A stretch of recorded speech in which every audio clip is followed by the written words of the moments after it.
Okay, so good morning, class.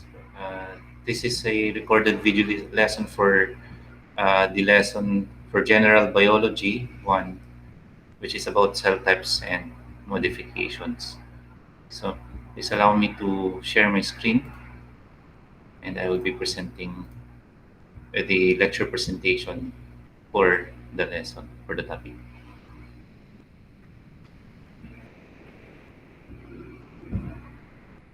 Okay, so this is the lecture presentation for our topic. It's about plant and animal tissues, and it includes the topic cell types and cell modifications and plant and animal tissues. And I would like to give credit to the sources which I used from Cengage Learning and from bcsdsschools.net. Okay, so just a warm-up question. Last week kasi, napag-usapan natin yung tungkol sa cells, structure at saka function ng cells, as well as cell theory. And na-introduce din doon sa discussion natin last week yung about prokaryotic and eukaryotic cells. So how do we compare yung structures at saka functions sa prokaryotic and eukaryotic cells? Ayan. So, i-consider natin yan as we move forward. So just a quick review, all organisms are made up of cells, and most of the organisms which we are familiar with are multicellular, meaning kasi binubuo sila ng maraming cells. So plants, animals, humans, we are considered multicellular. But some organisms are unicellular, like bacteria, unicellular yung mga bacteria, as well as other unicellular organisms. Okay? So, meron dalawang categories ng cells class. One is prokaryotic and the other one is eukaryotic. Ayan. So, from the term prokaryotes, pro, which means no. So, ano ba yung wala sa kanila? One-celled organism sila, pero wala sa kanila yung clear na nucleus or well-formed na nucleus. And for all we know, ang nucleus, siya yung nag-house or nag-store ng DNA. Yun yung wala sa mga prokaryotes. Yan. Kulang rin sila sa organelles, kagaya ng mitochondria, yan, endoplasmic reticulum. May mga ribosomes sila, pero yung mga organelles na nakikita sa eukaryotic cells, hindi lahat ay makikita sa prokaryotic cells. Ayan. Karamihan sa mga prokaryotes ay bacteria, and they are simple and small. So ito. Kita natin class, ito yung prokaryotic cell ulit. Meron din silang cell wall, may cell membrane, may additional structure pa nga sila na capsule kung tawagin. Meron na rin silang cytoplasm, may ribosomes din, pero hindi natin makikita yung structures like Golgi bodies, endoplasmic reticulum, mitochondria, and others. Okay? So these are examples of prokaryotic cells or prokaryotes, yung mga organisms na prokaryotic yung kanilang cell. Makikita natin dito, mayroon siyang cilia, and then mayroon rin siyang flagella for locomotion. Okay. Kung eukaryotes naman, from the prefix U, which means true. So meron silang true nucleus. Okay? And marami silang organelles. Nakita natin yan dati. And they are larger compared to prokaryotes. Okay? So these are the examples, class, ng mga eukaryotes. Never bacteria. Ayan. So in comparison with prokaryotic cells, marami itong organelles. Meron siyang nucleus. Yan yung wala sa prokaryotic cell. Meron siyang endoplasmic reticulum, rough at saka smooth. Ano pa yung matandaan natin? Meron siyang mitochondria, may centrioles, peroxisome, meron siyang Golgi bodies, and many more. Okay? And itong mga organelles na ito, class, tumutulong sila para ma-maintain yung state of balance or homeostasis na tinatawag. Napakahalaga. Okay. So these are examples of eukaryotes. Ayan. This is an example of a neuron. Ayan. Tapos, I think this is a plant cell. Kita natin yung mga dito, ibang organelles dyan. I think this is a euglena. Ayan. Okay? So makita natin marami silang organelles doon sa loob. At saka mas malalaki sila. Okay? So, Eukaryotes versus prokaryotes, makita natin sa class, no? This is a bacterial cell, maliit. Kumpara dun sa eukaryotic cell, ang laki. Ayan. Wala siyang nucleus. Okay. So, these are examples of prokaryotes class, yung bacteria na E. coli at saka lactobacilli. Diba? Hindi naman lahat ng bacteria ay masama. Kasi nakakatulong pa sila sa fermentation, like yung Yakult, mga fermented products, milk, cheese. Nakakatulong yung mga bacteria like lactobacilli doon. Sila rin yung nagso-ferment para meron tayong mga beverages. Ayan. Okay. Yung E. coli, merong mga E. coli sa ating katawan na tumutulong rin para mas ma-digest yung undigested food natin sa large intestine. Ayan. Pero syempre, kapag kadumami sila sa bilang na hindi naman dapat, dun nagkakaroon ng harm sa atin. Okay? There are other eukaryotes naman dito, like you have Plasmodium at saka yeast cells. Ayan. Tumutulong rin itong yeast para sa fermentation, paggawa ng alak, vinegar, tsaka sa bread. Pero yung Plasmodium, usually, nakakatakot siya dahil nakakapag-cause siya ng malaria. Ayan. Na ini-spread ng mosquitoes. Ayan. Okay? So these are the differences between prokaryotes and eukaryotes also. Kita natin yan. Ayan. Ngayon, talking about cells class, ang cells naman, na pag-usapan natin kanina yung multicellular. Tayong mga tao, binubuo tayo ng maraming cells. Ayan. So yung isang cell na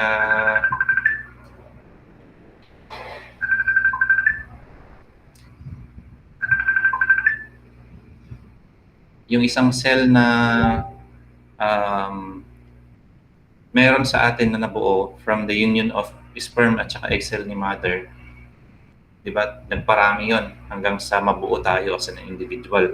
So meron tayong tinatawag na levels of organization. Yung cells bumubuo ng tissues, tapos yung tissues bumubuo ng organ hanggang sa mabuo yung isang organism. Ayan. So tingnan natin yung levels of organization. Like ito, kita natin from carbon atom, mayroong DNA molecule, tapos may organelle. Yung organelle na yan, pwedeng bumubuo sila sa cells. Ngayon, yung cells na to class, pwedeng bumuo yan ng tissues, and iba't ibang klase ng tissues pwedeng bumuo ng organs. Iba't ibang klase ng organs pwedeng bumuo ng organ system. Na yung iba't ibang klase ng organ system naman na yun, yun yung bumubuo sa isang organism. Yan. Looking closely at the level of organization from cell to organism class, ito naman siya. Yan. So, kunwari, cell sa puso, kapag nag-form sila ng marami, nagsama-samang maraming cell, they can form a muscle tissue. Yan. Iba't ibang klase ng tissues pwedeng bubuo sa heart. Yan yung pag-uusapan natin ngayon. Yan. Tapos yung iba't ibang organs pwedeng bumuo sa system hanggang sa mabuo yung isang organism. So that is a miraculous na process. Ayan. So this time class, we will focus on tissues.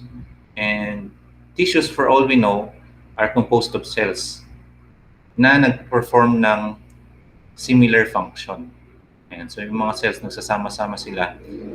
At yung mga cells na yon, they are grouped according to function as well as size. Ayan. Tapos magsasama-sama sila para bumuo ng organ. Ngayon, mayroon tayong 4 na klase ng tissues sa vertebrates. And these are the 4. Pag-usapan natin class, isa-isa, bawat dyan. Okay? So, pag sinabi natin epithelial tissue, ito yung mga tissues na matatagpuan natin sa mga surfaces. Kunwari, isang organ. Sa surface ng isang organ, yung mga bumabalot sa organ na yon, tinatawag silang epithelial tissue. At ang surface ng isang organ class ay pwedeng sa outer surface, pwede rin sa inner. So let's say for example, artery, ugat. Merong surface yung artery dito, outer surface. Meron rin siyang surface sa loob, inner surface. Binubuo yan ng mga epithelial cells. Yan. So makikita natin yung iba't ibang examples ng epithelial tissue sa skin, covering, hair, at saka nails.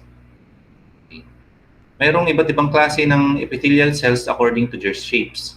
Merong squamous kapag flat, cuboidal kapag cube-like yung structure, columnar naman kapag mas mahaba sa cube. Okay? So ito yung mga pictures nila class, no? Flat, cube, tapos elongated. Ayan. Okay? Ayan. So saan natin nakikita usually yung mga squamous? It lines blood vessels, yung mga ugat natin. It lines the heart, tas air sacs ng lungs, yung mga maninipis na structures. Diba? Air sacs ng lungs. Bakit napakahalaga na manipis yung structure sa simple squamous epithelium? Kagaya sa lungs na lang class, manipis lang yung structure dun sa lungs para i-allow niya yung pag-transfer ng isang substance dun sa kabila. Kunwari, kung ito yung air sacs natin, tapos nandito yung blood vessel, at nag-inhale ka ng oxygen, kapag manipis lang yung cell, mabilis lang mag-penetrate yung cell at matransfer from the air sacs papunta sa blood vessel for diffusion. Kaya napakahalagang manipis lang yung mga epithelial cells. Yan. Ito naman, mga cuboidal cells, nakikita siya sa kidney tubules, part ng kidney, tapos part na rin ng glands, tsaka reproductive tract. Manipis rin sila and they function for absorption. Ayan. Secretion of materials. Kagaya ng glands natin, nagpuproduce yun ng substance. Ayan. Tapos yung substance na yun yung dinadala papunta sa isang part. Like if for example, salivary gland. Pag nag-produce ng saliva, yung salivary gland, napupunta siya pwede sa ilalim ng dila. May labasan siya doon. So may saliva tayo doon. May areas naman sa katawan na yung gland nagpo-produce ng secretion or substance at direkta na nire-release yun sa dugo. Okay?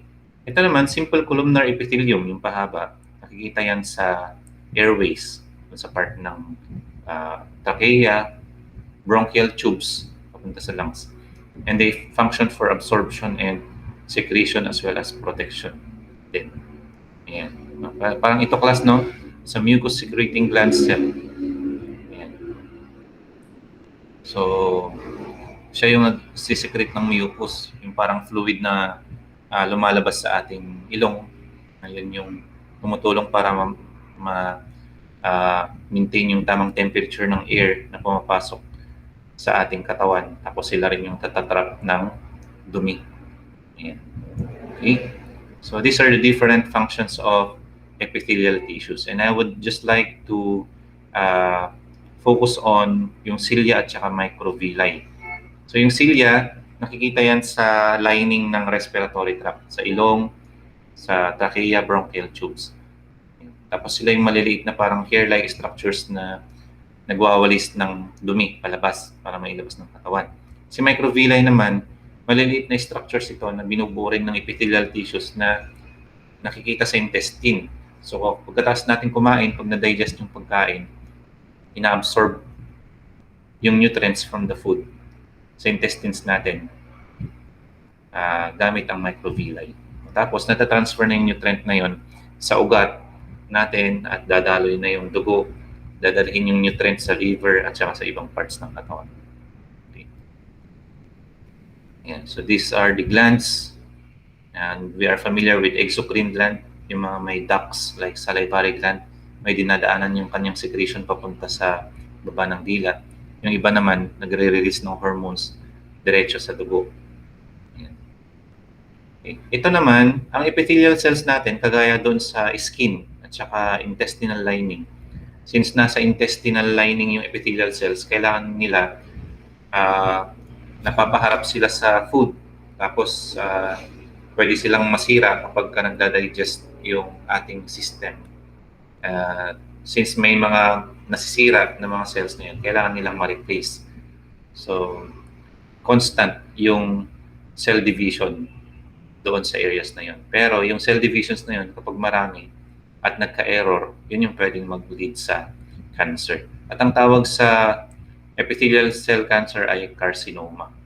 Yan. So, yung mga areas sa katawan natin na kung saan may mga epithelial cells na nagkaroon ng error sa pag-divide or pag-multiply, tawag natin dyan ay carcinoma.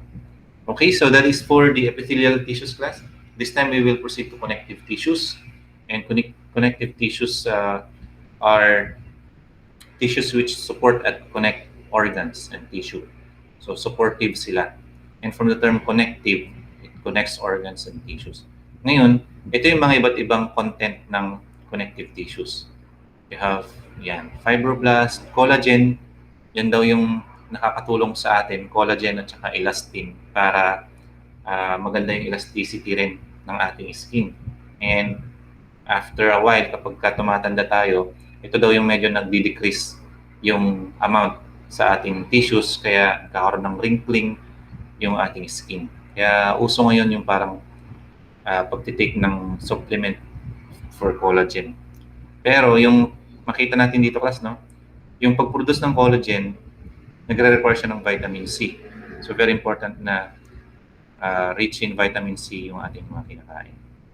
Okay? So these are the examples of connective tissues, pictures. Yan, meron siyang 4 na klase. We have the loose connective tissue, dense irregular connective tissue. Ayan, tapos dense regular connective tissue at saka adipose tissues. Yung adipose tissues mostly storage siya ng fats. Ayan, so nakikita yan sa after ng skin natin, between the skin and the muscles. Ayan, pwedeng magkaroon ng accumulation ng adipose tissues doon. Yung sa dense regular connective tissue naman, nakikita yan usually class sa tendons. Makikita natin mamaya sa susunod na slide. Tendons at saka ligaments. Ang function naman ng dense irregular connective tissue, sila yung nagsasama-sama ng iba't ibang parts ng isang organ para magdikit-dikit sila. Ayan. Okay? Tignan natin, no? So these are the different types of connective tissues. Ayan. Loose connective tissue, they surround organs. Ayan. Okay? So sila yung bumabalot or makikita sa mga organs and they bind different parts of an organ. Ayan. Tapos sa dense irregular connective tissue naman, very important yung kanilang function for support, providing support. Okay. And ito naman yung tinatawag nating dense regular connective tissues. But sila tinawag na connective tissues class. Tignan nyo to. Ito is a muscle, skeletal muscle, kasi muscle na naka-attach sa bone. Pero tignan natin, ano yung nagdidikit or nag-uugnay sa muscle at saka bone? Yan yung tendon na tinatawag. Ayan. So yung tendon parang dinidikit niya yung muscle sa bone. Kaya kapag gumalaw si muscle, pwede niyang mahila si bone. Pwedeng mag-produce ng movement. Ayan. Ngayon, yung bones naman natin, since ang dami-daming bones sa katawan, kinokonekta naman ng ligament yung bawat bone. So kung ito yung bone, connected yan dito sa bone na to via a ligament. Ayan. Itong bone na to, connected yan sa bone na yan via a ligament din. Ayan. At ito yung mga areas sa katawan class na mahirap daw mag-heal kapag nag-injury kasi hindi ganun kadami yung daloy ng dugo dito sa mga areas na to. Kaya kapag natapilok ka, kaya yung tinatawag nilang ligos, na-injury ka dyan sa part na yan, it takes time before siya mag-heal. Kahit yung kapag masulsol yung kamay, medyo matagal siyang mag-heal because hindi siya masyadong dinadaluyan ng dugo. But it's very important for supporting structures sa katawan like bones and muscles. Okay. These are the different tissues. Yung adipose naman, makikita natin yan marami yan sa butt, diba? Sa mga babae sa dibdib. Ayan. Tapos sa iba't ibang parts ng katawan natin like between skin and muscles. They provide protection, nakakatulong rin yan anti-ginaw. Tapos yung fats na ini-store nila, in times of emergency na hindi ka makakain, kunwari, yun yung pwedeng i-breakdown ng katawan yung fat cells para gamitin as source of energy. Kaya yung iba, kung gusto nilang mag-diet, konti yung kanilang kinakain na rice para yung fats na nakatago sa katawan, yun yung magamit for energy production. So mababawasan yung fat cells nila. Papayat sila. Okay? So there we have the epithelial tissues and connective tissues. Third type of animal tissue class is muscle tissue. And ang pinaka-use or function ng muscles ay to produce movement. There are 3 types. Cardiac, yung muscles na intended lang sa puso, specialized muscles siya for the heart. You have also skeletal, yung mga muscles na naka-attach sa bone, like yung mga muscles dito, naka-attach sa bone natin para kagalaw bone. Yung smooth naman, these are muscles which are not attached to bones, but they produce movement sa ibang organs like stomach, intestines, ganyan. Okay. Meron rin yung muscle na nagko-control sa paggalaw ng pagkain between esophagus and stomach and others. Okay? Ayan. So these are muscle tissues, ayan, skeletal muscles. And nag-store sila ng glycogen, class. Itong glycogen na to, it's a form of glucose. Ini-store siya sa muscles. At yun yung ginagamit ng muscle for energy production. Ayan. Ito naman sa cardiac or heart. Makita natin, class, no? Interconnected yung mga muscle tissues sa heart. Ayan. Tapos, coordinated silang gumalaw. Parang may timing, tamang timing yung kanilang paggalaw. Kaya napakaganda ng pagkakagawa ng puso natin. Ayan. And this is the smooth muscle naman. Ayan. So kung titignan natin, class, yung structure ng smooth muscle, wala siyang masyadong linya. Unlike dito sa skeletal muscles, may mga linya yan. At ang cardiac muscle naman, combination siya ng appearance ng skeletal at saka smooth muscle. Okay? Okay? So, sa nervous tissue naman, ang pinaka-function naman ng nervous tissue is to stimulate and respond, provide responses. So, kunwari, class, kung babalikan natin, no, ito, may muscle dito. Anong magpapagalaw sa muscle? Yung nerve naman na naka-attach sa muscle. Kapag ka nagbigay ng signal yung brain, kunwari, na dapat gumalaw tong muscle na to, mayroong signal na ibibigay si nerve tissue kay muscle para gumalaw siya. Yan. Okay. And we have 3 types of nerve cells: sensory, interneurons, at saka motor neurons. Yung sensory nerves, yan yung mga naka-attach sa sense organs natin like mata, sense of smell, sense of taste, sense of touch. Sensory neurons yun. Sila yung taga-receive ng information from the environment. Yung na-receive nilang information, sinisend nila yun sa brain. Ayan. Kapag nakarating na sa brain, yung mga neurons na meron sa brain naman natin at saka spinal cord, ang tawag doon, interneurons. Ayan. Napakaraming connection nun ng mga nerves sa ating brain. Kapag naka-interpret na ng information yung brain cells natin, that's the time na magsisend siya ng signal sa motor neurons. Okay? And yung motor neuron, yun yung magre-respond sa signal para magbigay ng response sa buong katawan like paggalaw. Kunwari, class, merong dumapong lamok sa skin ko. Sensory neuron na nasa skin ko, magsisend siya ng signal sa brain na may dumapong lamok. Ngayon, mag-interpret ngayon si brain doon sa information at since lamok yun, delikado yun, dapat ang response natin, it's either maiwasan natin makagat ng lamok. So magsisend ng signal si brain papunta kay motor neuron na naka-attach rin lang sa skin. So kung pwedeng mangyari doon, pwedeng patayin si lamok o kaya pwedeng igalaw yung kamay para umalis si lamok.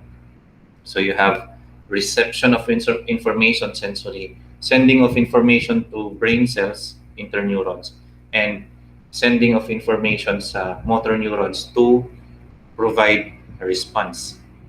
Okay? Ayan. So, nakakamangha dun, class, ang pag-send nila ng information, napakabilis. So, parang kapag nag-switch ka ng ilaw, di ba? Pagkapindot mo pa lang ilaw na yun kaagad. Parang ganun naman sa ating nerve cells, it's even faster. So, these are the different parts of the nerve tissue. Ayan, nerve cell or neuron na tinatawag. Ayan. So, we have the nucleus. Ito yung tinatawag nating dendrites. Sila yung taga-receive ng information from other neurons. Isisend ni dendrites sa nucleus yung information, tapos magsisend rin si nucleus ng information sa axon. Yan. Hanggang ito, kung ito yung axon end ng axon, yung tinatawag nating axon terminal, may nakadikit ulit dito later on na dendrites. So, papasa-pasa lang yung information. Okay? And these are neuroglial cells. Yung mga ito, maliliit. And it serves a purpose for neurons. Yan, it provides neurons with nutrients. And it keeps neurons positioned where they should be. And yung napaka-importante pa kasi ito is it speeds the rate of electrical signal travel. Yan. Okay, so again, neurons are for production of responses sa katawan.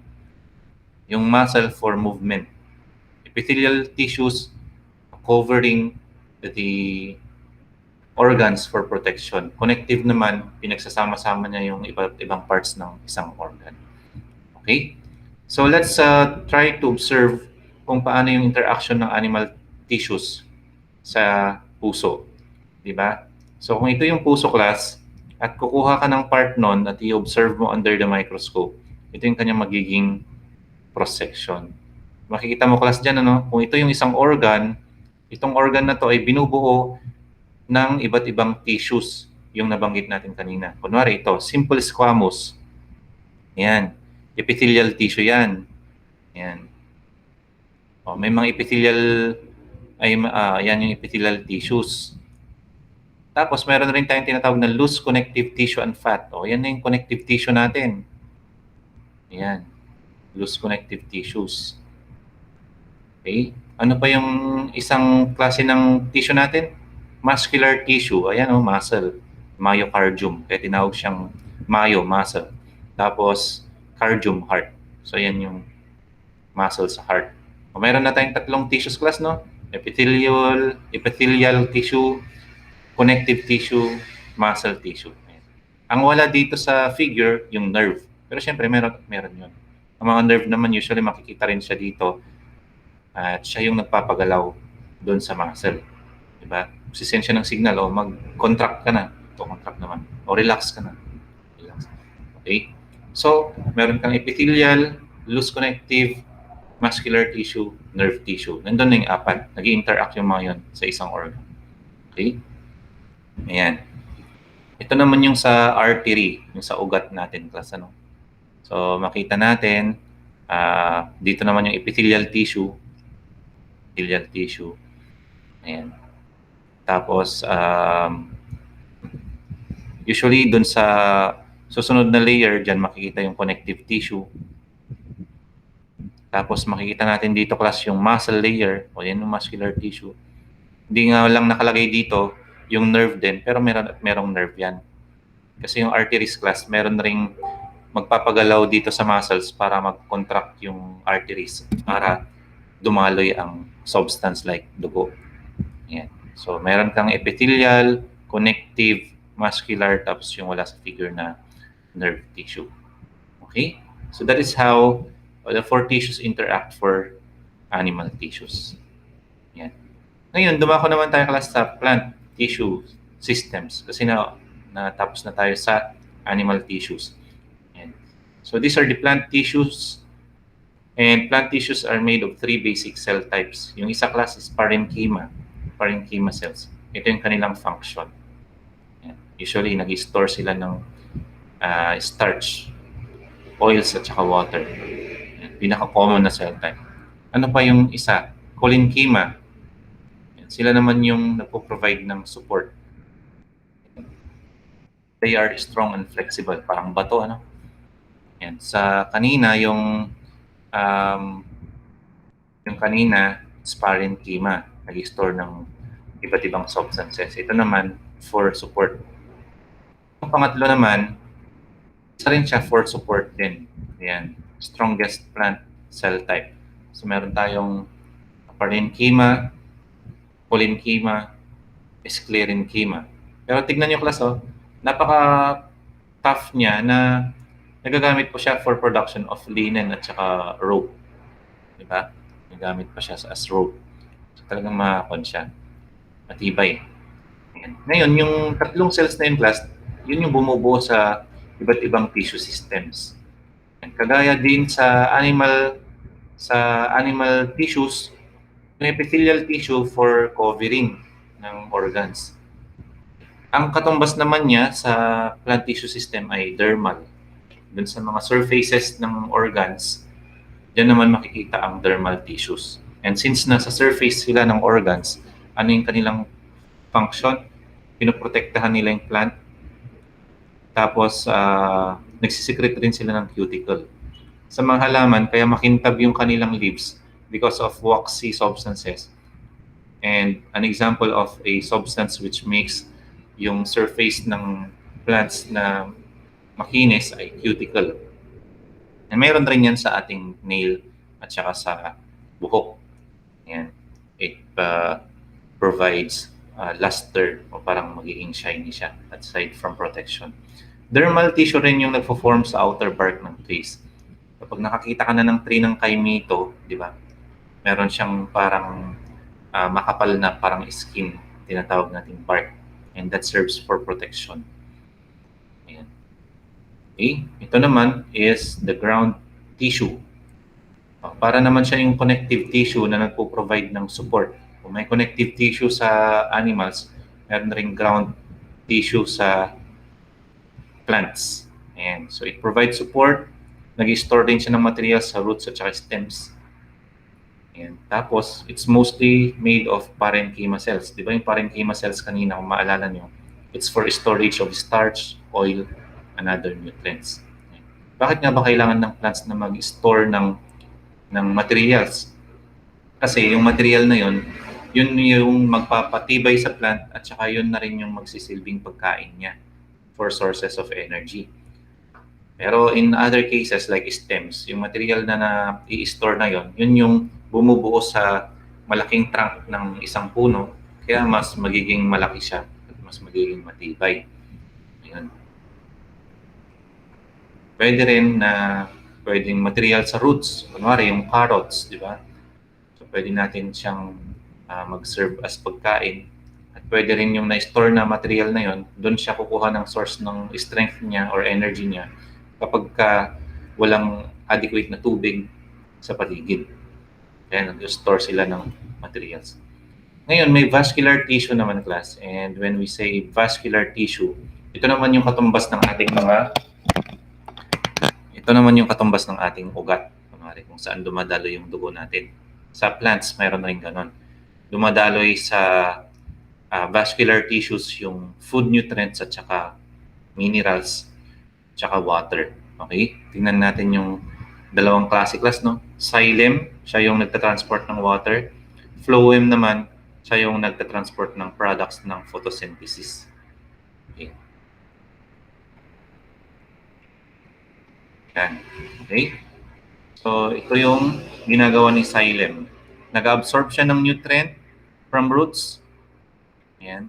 Tapos, tinatransfer niya yon doon sa ibang parts ng halaman. Nangyayari yan because of two processes, cohesion at saka adhesion. Ayan. So, from roots, pwedeng mapunta yung tubig hanggang dun sa pinakamataas na part ng trees. That is because of this cohesion and adhesion na nangyayari sa xylem. Okay? So, water and dissolved minerals move through the xylem. Xylem rin yung related or associated sa transpiration. Yung transpiration naman, nagre-release ng water vapor sa leaves ng plants. Ayan. And napaka-importante rin nito para kapag kunwari mag-release rin ng excess na heat yung plants. Kailangan niya mag-transpire.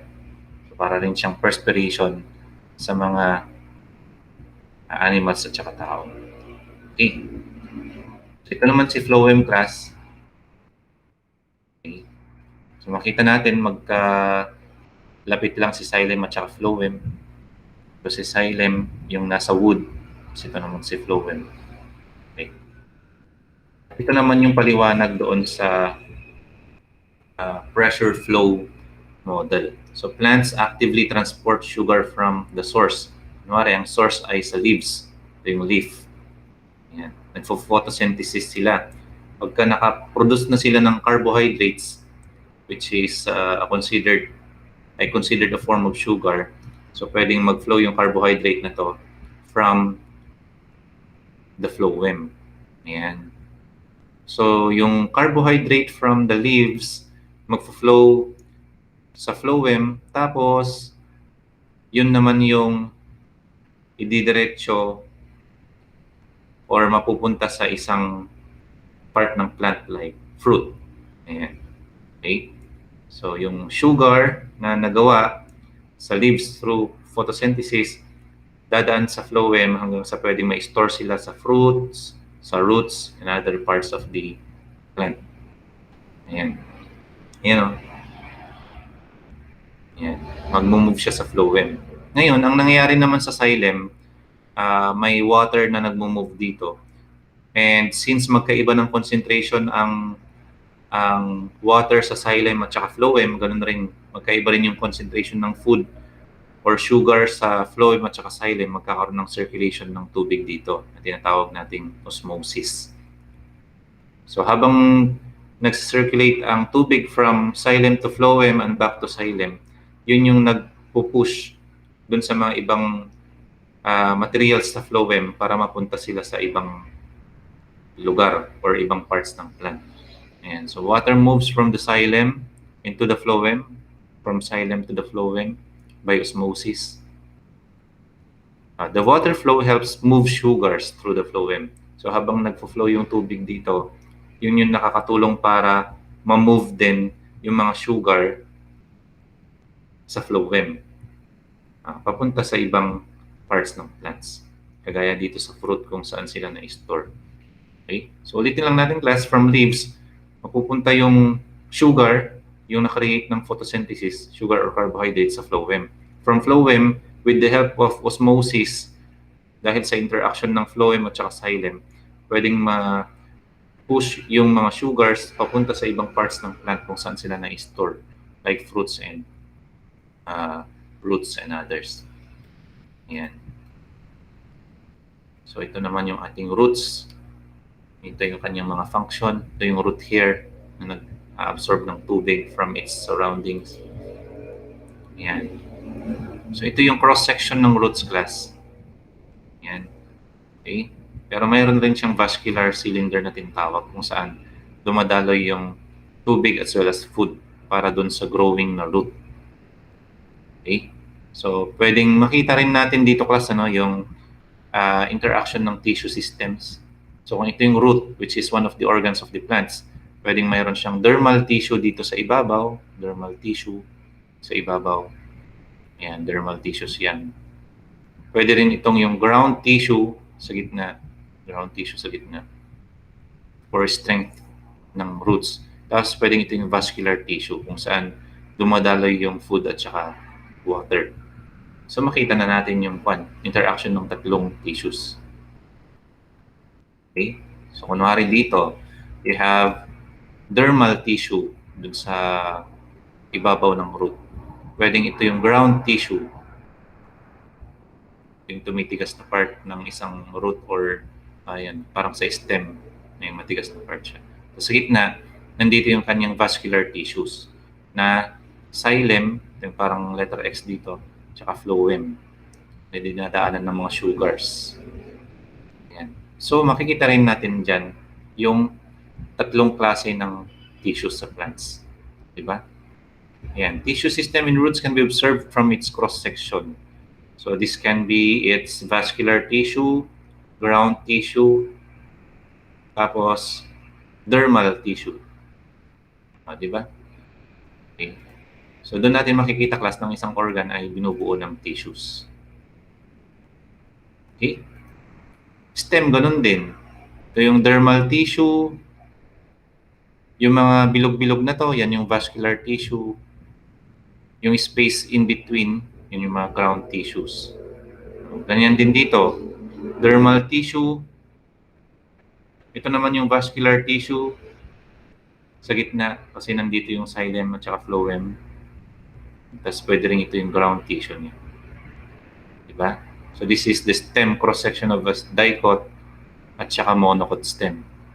Scattered yung vascular tissues sa monocot stem dito.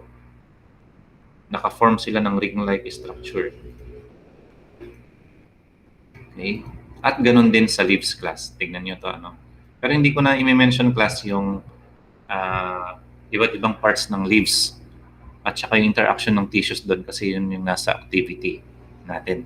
Okay? So kung ito yung sa leaves class, ayan, paano yung interaction ng tatlong tissue systems dito? Yun yung sasagutan nyo sa activity sheet. Okay? So hindi ko na sasabihin yung sagot para naman kayo yung mismong mag-isip na base sa discussion. Yan, sabi niyo, plant tissue systems can also be observed from a leaf's cross-section. Can you identify it? So, kayo na mismo yung mag-discover. Ano? So, ayan. Okay? So, that's the end of our presentation class. Thank you very much for paying attention sa ating lecture. You can now consider the activity. Tignan natin yung activity, ano? I-escape ko muna to.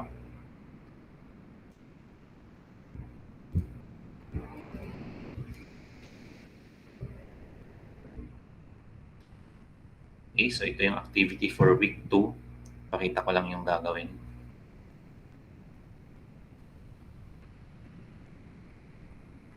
Ayan, okay. So meron tayong iba't ibang activities sa week 2. Ayan. So dun sa activity 1 class, madali lang to kasi may babasahin kayong mga paragraphs. Tapos after yung basahin yun, introduction yun sa eukaryotic at saka prokaryotic cell. Meron lang kayong sasagutang comprehension questions. Ayan. Okay. Ito yung mga comprehension questions na ito. Tapos meron lang kayong gagawing Venn diagram para maipakita yung similarities at saka differences ng prokaryotes at saka eukaryotes. Yung similarities nila dito nyo ilalagay. Yung pang-eukaryote lang dyan lang. Yung prokaryote lang dyan lang. Yung makikita nyo sa kanilang dalawa dito. Okay. Ito naman class, may papanoorin kayong animal tissues na video. Kung okay na or enough na yung video natin, okay naman na yun. It provides discussion on the 4 types of tissues. Ngayon, after that, ito lang. Kunwari, connecting the dots. Kung ito yung body organ, intestine, ano yung tissues na yan? Ano yung tissues dito? Ano dyan? Yan. Tapos ano yung function ng tissues na yon? So sasabihin nyo lang kung ano yung tissues na makikita doon sa picture, sa organ. Ito, intestine, ito naman artery. Yung artery kanina halos na banggit na natin. Okay? And then after that, may sasagutan lang kayong guide questions. Can tissues function independently or they interact with each other? Ganyan. Yan. If you will compare the 4 types of animal tissues with materials in a house, what will those materials be? Epithelial tissue, kunwari, roofing.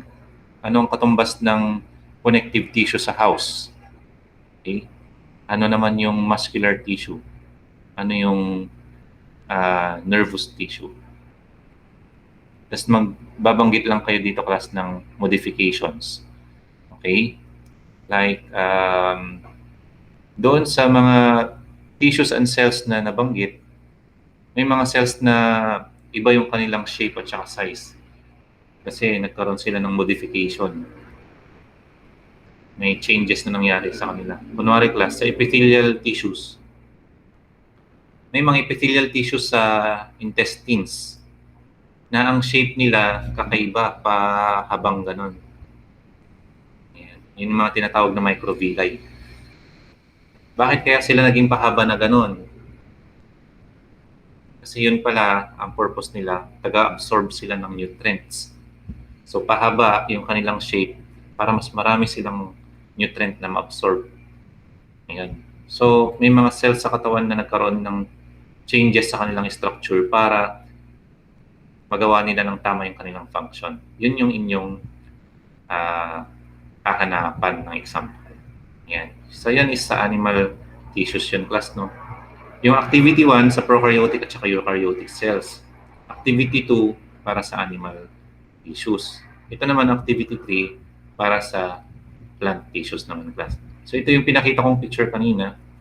Babanggitin niyo lang dito kung ano sa structure ng leaf yung bumubuo sa dermal tissue system.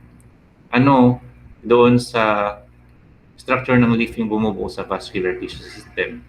Ganun rin sa ground tissue system. Yun lang. Paano sila nag-interact sa bawat isa kung sila ay magpe-perform ng photosynthesis. So parang magbibigay lang kayo ng konting description. And then, magdi-describe rin kayo ng cell modifications. Okay? Kagaya ng, kunwari, guard cells. Example yun. Diba? Sa dermal tissue yung class, may mga guard cells.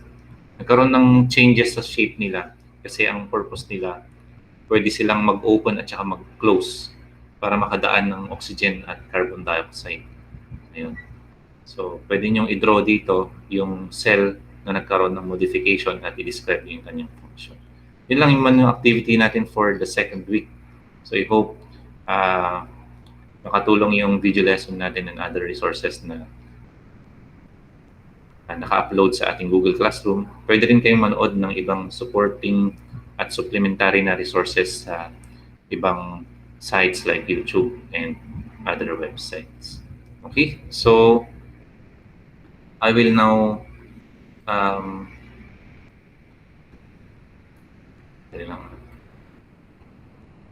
stop sharing and okay, ayan. So that ends our presentation and video lesson class. Thank you very much again. And if you have some questions regarding our lesson for week 2, you can contact me through our messenger. Okay, so have a nice day.